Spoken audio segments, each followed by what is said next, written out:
everyone and welcome back to Scottish and Scared. I'm Stefanie and I will be telling you some strange and unusual tales from the place I call home, Scotland. Before we get into it, I would like to ask everyone listening to send in their strange or unusual experiences. They do not have to have taken place in Scotland or even relate to it. If you have any requests for future episodes or you just fancy a wee gab, then please do not hesitate to get in touch. You can send us an email at scottishandscared@gmail.com and you can also follow us on Instagram at scottishandscaredpod. Lastly, if you wouldn't mind, please rate, review and share the show wherever you may be listening to it. It really helps us out a bunch, and a massive thank you to everyone who already has. Hi, hello, hiya, how are we all? I hope you are all having a fantastic week. Before I talk about anything else, I would like to just remind you that we have a shirt on sale right now with Corpus Clothing. They are a small clothing business who take inspiration from the paranormal and are very passionate about breaking down the stigma around mental health. They donate 10% of every purchase to various mental health charities. So if you would like to support the podcast and Corpus Clothing, you can find the link as well as a discount code for 20% off in the episode description. I would urge you all to go and have a wee look. Even if you don't purchase anything, please go and follow them on social media. They are an amazing brand with an important message, and that will all be linked as well. So for the past week or two, I have been trying to get everything in order before my trip to Orlando, and that included 2 pre-recorded episodes which will be available today, Sunday, and next Sunday. I'll be talking about deaths at Disney and the dark side of Disney parks. The reason I chose Disney is because I'm going to be visiting the park on my travels, and I did kind of fall into a wee bit of a rabbit hole looking into all the weird, creepy, dark stuff that goes on behind the scenes. So I thought, why not put all that time to good use and share it with you lovely people? Big thanks to everyone who sent me over some things to look into. They did not disappoint. I'm going to be honest though, looking into ride malfunctions that caused death or serious life-changing injuries did kind of make me go, maybe I don't want to go on that ride, but I know that I am going to go on it because I'm an absolute weirdo and I don't really fear death, if I'm honest. So yeah, I am going to go on it, but it did kind of make me side-eye it a wee bit, like, that ride could kill me. So there's that. Also, I don't really want to be that person, but I'm not the biggest Disney fan. I do enjoy watching Disney movies with my nieces and my nephews and stuff, but like I'm not super into Disney. It's not something that I've ever got into. I do remember visiting Disneyland when I was 11 with my family, and I absolutely hated it. There is just something about forced joy and forced happiness that completely takes me out of stuff. Like, when you go there, the staff clearly don't want to be there, and they're just like, everybody's smiling and everybody's happy, and I get it, it's the happiest place on earth and it's aimed at children. I totally understand that, but like there's just something about forced happiness that just makes me just like, this is just not for me. I just get really creepy vibes from the whole thing. I don't know why. I'm more a Universal person, really, honestly. Like, I love Universal. I go to Florida to go to Universal. Don't get me wrong, I love the rides at Disneyland, and I love the wee shops and all the merchandise and stuff like that. I love all that kind of stuff, but just the parks in general, just, I don't know, I just get bad vibes for some reason. Anywho, like I said, I did happen to fall into a wee bit of a rabbit hole with this one. I was looking into all kinds of stuff. I don't know how many YouTube videos I watched. I read so many Reddit threads. I read some creepypastas as well. And I just kind of went all in with it. So next week's episode, I'm going to be discussing deaths at Disney, which is a lot more serious a subject. It's a lot darker. But today it is going to be a wee bit more light-hearted. I'm just going to be discussing some of the myths and the legends, the conspiracies, the hauntings, all that kind of stuff. A wee bit more light-hearted this week. Yeah, I won't be covering all of them today because there's just so many of them. So if I miss any, don't fret. I will be covering them in a future episode. And I just would like to know if you would like me to make this a regular thing where I cover like a certain subject and, you know, break it down and do different parts, cover different parts of that subject, because this one I'm covering Disney parks, Disney deaths, Disney movies, and just covering Disney in general, because I don't think a lot of people know the history behind Disney. And yeah, so that's going to be like kind of like a 4-part thing. So yeah, let me know if you want me to do it with anything else. It doesn't have to be a theme park, it can be anything else that you can totally let me know, and I'll do a deep dive into it. I was thinking about doing SeaWorld, and then I kind of just was like, I don't know whether people would even be interested in that. And when I say SeaWorld, I mean the fact that it sucks and that it's a horrible park, and that kind of covering it. Not the nice go to SeaWorld, buy a ticket kind of covering it. So yeah, if you would like to hear me do that, let me know. I'm happy to do that as well. Yeah, today I'm going to be covering a wee bit, the stuff I'm going to be covering is a wee bit more light-hearted, a wee bit more fun. So let's just bloody get on with it. Some of these are pretty well known. There are a few of these that I already knew about, but there are a few new ones that I hadn't really heard of. So let's just not waste any time and let's just get on into it. Now, it will come as no surprise to you that the Haunted Mansion in both the Orlando and the California parks have many a tale to tell. And it will also come as no surprise to you that the Haunted Mansion is my favourite ride at Disneyland. So much so that my dream proposal is to be proposed to in front of the Haunted Mansion.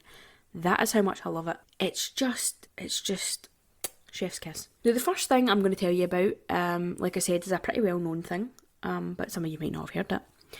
There are guests who come from all over the world to scatter the ashes of their loved ones at the park. Now, they have been caught doing this all around the park, different places, but the most prominent place seems to be the Haunted Mansion. I don't know why. Maybe it's because it's a Haunted Mansion. Maybe it's because there's ghosts. I don't know. Many guests have been caught scattering the ashes on the front lawn of the ride, and others have even been caught doing it during the ride. The park are very serious about making sure all those ashes are hoovered up and put in the bin. So let me just tell you, if you're planning on going to Disneyland to scatter your loved one, they might end up in a bin. Just saying. So if that's not something that you're wanting to do, that's not something you're trying to achieve, maybe look into alternatives, because they might end up in a bin, and that's not good for anybody, is it? Now, maybe it's the scattering of all these ashes that could be the cause of some of the supposed hauntings associated with the ride. People have claimed to see the ghost of a little boy, and cast members have reported hearing a child cry on the ride. One guest claims to have seen this little boy in the doom buggy in front of him, but when they got to the end of the ride, there was no child in the doom buggy in front of him. Now, the doom buggy is just the name they give the ride carriage on the Haunted Mansion. Now, you may be asking yourself, how has the spirit of a child managed to find itself at the Haunted Mansion? And that, my friends, would lead me back to the ashes.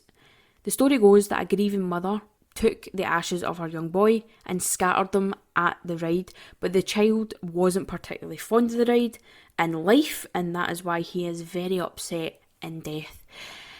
Okay, a couple of things to talk about here. Number one, why would you scatter your child's ashes at a ride that they aren't particularly fond of? That seems kinda evil to me. That seems kinda evil. How many of the ghosts on the Haunted Mansion are real ghosts? How many of those ghosts are people whose ashes have been scattered along the track, or scattered in the front yard, or scattered and just not been caught? That is actually... See, this is what I mean. I'm going to go in the Haunted Mansion, and I'm going to be thinking about all the ashes that's been scattered there. See, this. Now, as well as the spirit of a young boy, the spirit of a man with a cane has also been seen on the carts, just between the offload and loading areas. Cast members have also reported an uneasy feeling while working on the ride alone. Now, this is just me talking from personal experience. I've actually never worked on the ride, obviously, but I have been on the ride several times. And that area that they're talking about, between the loading and unloading, completely is, there's something about that area, I don't know what it is. There's like this section of the ride where it's like the ride has ended, so you're just sitting in this cart. You can kind of hear the music in the background, and it's like this pure odd organ creepy music, as you can imagine on the Haunted Mansion. But there's just this section where it's like a corridor, it's dark, it's eerily silent, even though you can hear music, if that makes any sense. There's no staff members, and it's just very dark, and there is a very uneasy feeling in that part of the ride. So I totally get that. That is totally a real thing, because I've felt that in that space. There's also only one cast member working there, so when you're offloading, you're basically just getting up and stepping out. It's not that complicated, but there is only one person standing at that desk, and they are completely on their own. So I can imagine that being like a really scary job. There is a part of the ride known as the Seance Room. It features a small circular table in the middle of the room with a large crystal ball floating above it that has the spirit of Madame Leota inside. As you pass through the room, Madame Leota chants a spell, and you'll notice a large spell book lying opened in front of the table or on the table, depending on which park you're in. There was a rumour that the spellbook in the Californian park used in the scene was an authentic 14th century book of spells used by practising witches. This was followed by stories from cast members claiming that the book had a mind of its own. It would move around the table, sometimes it would completely vanish and just turn up in strange places, and they would also struggle to get it to stand up when the ride was in operation. And all this kind of came to an end when they replaced the book with a replica. Now, Disney denies any of this, and they just said that the book is a prop. It always has been a prop, it's never been a real book. There's no truth to any of these tales, but I mean, where is the fun in that now? Come on. Just a side note, I've just realised I'm that much a fan of the Haunted Mansion that I actually have a gravestone in my bedroom that is, if you've ever been on the Haunted Mansion, you'll know that in the queue there's like these gravestones that you can walk past, and they've all got like funny sayings and stuff on them. I actually have, like, obviously it's not a real gravestone, but I have like a 2-size gravestone in the corner of my room, and it's Madame Leota's gravestone from the ride. I just realised that I had that. I don't know why that just popped into my brain, but yeah, there you go, there's a fun fact. Another prop that was said to be real is the funeral cart that can be seen outside of the ride in California. The story behind this one is that the cart was used to carry the body of Mormon leader Brigham Young from his funeral to his place of burial. Once again, Disney have completely denied this, but in 2001 there was a news report circulating that had some pretty convincing evidence that the cart was real. But then, not too long after that, there was historical evidence found that showed that there wasn't even a cart used in Young's funeral. So you can choose what one you want to believe, but me personally, I feel like Walt Disney had this weird fascination with the occult, or what would be classed as the occult. He seems to have this like weird morbid fascination with it, and it wouldn't shock me in the slightest if that cart was actually used in a funeral. Maybe not Young's specifically, but completely like a real funeral cart that carried a real body, and that's why he chose it, because yeah, he seems to have like a thing, well, had a thing for all the that kind of stuff. Which leads me to the Pirates of the Caribbean, which again, fun fact, is my second favourite ride at Disneyland. I absolutely adore Pirates of the Caribbean. Love the movies, love the characters, love the ride. Now, if you've ever been on Pirates of the Caribbean, you will be familiar with the various skeletons and bones placed around the set pieces within the ride. Some of those bones were real human bones, at least in 1967 when the ride first opened. The set designers and the Imagineers thought that the fake bones just looked too fake. Can you imagine? So to solve that issue, they contacted UCLA Medical School and had them send over some real human bones and skeletons, which they used in various different parts of the ride. According to Disney, all of the real bones have been removed from the ride and more convincing fakes were put in their place, although there are whisperings that the skull and crossbones featured on the bed scene still has elements of human bones within it. Now, I don't know if I'm just being a hating bitch here just for the sake of being a hating bitch, but if you donate your body to science, to like UCLA or whatever it is, surely there's like a clause somewhere or a law somewhere that means that they can't like sell them on to something else. Because like, what happens if you like donate your body to science or like medical research or whatever it is, and you're like, okay, you're at peace with that, that's your dream, that's what's happened after you've died, and then all of a sudden you're being packed up into a box and you're being shipped to Disneyland, where you're literally being put on display for children to just go by you in a boat with a phone, like recording you. I think that's so fucking weird. Like, that is honestly bizarre. Would you be annoyed if somebody done that to you? I mean, I don't think I would be, because I love Pirates of the Caribbean, so I would be like, get me in there. I'd be in my element. But would you be annoyed if somebody done that to you, or a loved one? I think that's pretty disrespectful. But the presence of these bones is maybe why the ride is said to be so haunted. One of the ghosts is called George, and he is the restless spirit of a park employee who supposedly died while working on the Pirates of the Caribbean. There have been no records found of George's death, but the story does kind of change between him being crushed by a falling beam to him falling to his death while working on construction. But no matter how he found himself on the other side, he has been known to cause some strange goings on, especially with the staff who work the ride. Each morning the staff say good morning George when they open the ride, and good night George when they close it down at the end of the night. And if they don't do this daily ritual, it's said to annoy George, and he's known to cause various problems, such as ride malfunctions, doors to open and close on their own, phones to ring on their own in the control room, as well as making the lights flicker. For the most part though, George is known to be a fairly harmless spirit who just likes to cause a wee bit of mischief now and again, and I mean, who doesn't? Moving on to creepy dolls, which is something I've actually never heard about at Disney. I've never came across creepy doll stories from Disney. If you find yourself in Liberty Square, there is a window in one of the set buildings that has a childlike doll in the window. At first glance, you're probably thinking, that is a really creepy doll. Why the hell have they put that in that window? But there is a reason for it. During colonial times, which is the theme of this particular area of the park, dolls would be put in the windows to let firefighters know that there were children living in the house in the event of a fire. So it was actually a very useful thing that they used to do. But I'm not going to lie to you, it's creepy AF. Drop what you're doing right now, Google doll and window Liberty Square at Disneyland.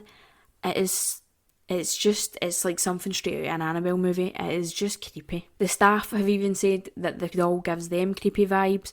They've said there's been instances where they've passed by the window and the doll's moved on its own, its legs moved in a different position, its head's moved in a different position, its eyes are moving, all this weird, creepy shit. Another creepy doll that can be found in the park is located just at the exit of the Hollywood Tower of Terror ride, which is, may come as no surprise, is my third favourite ride at Disneyland. Can you see the recurring theme here with the rides that I like? But yeah, the doll that's located just at the exit of this ride is called Caesar. Now, if you're a Twilight Zone fan, you will know exactly who Caesar is, because I knew exactly who Caesar was, because when I was a child, I used to watch Twilight Zone with my uncle every Saturday, and I loved it. But if you don't know, Caesar is a ventriloquist dummy, and in the Twilight Zone, he would manipulate his handler into all sorts of horrible shit. And he's another one who needs the staff to say good morning or good night, or he will just cause all sorts of disruptions and malfunctions with the ride the next day. I also read somewhere that it's kind of like a tradition where if you walk by him and you spot him, you're supposed to like give him the wee nod and like say hello or, bye-bye, just out of respect. Kind of like Robert the doll, if you've ever heard that story. You're meant to ask permission to take his picture and stuff like that, out of respect. So yeah, he's meant to be like that as well. So if you ever see him, just give him the nod. Don't take the chance. Now the last one that I'm going to tell you about is, to me, the most disturbing one. And I'll tell you why once I've told you about it. And this one is one that made me kind of recoil. And this is about River Country Water Park.